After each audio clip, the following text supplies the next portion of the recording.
Alright guys, in this video I'm going to show you how to add a caption to a picture in Microsoft Word. Maybe you want to add a caption that says figure 1, 1.1, or you want to add reference to where you source this picture. Whatever your need is, it's really simple actually. If you don't know how to add an image, it's really simple. Let me delete this image and I'm going to show you exactly how you add an image. Just come here, click insert, click on pictures, and then once this loads up, we're going to browse for the image here. So I just inserted this image. And I'm going to actually reduce the size a little bit. I'm going to make it 5. All right, let's say I want to add the caption now. You just come here, click on references.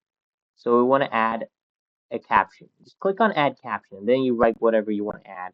Figure 1, Wikipedia. I'm going to add a period here.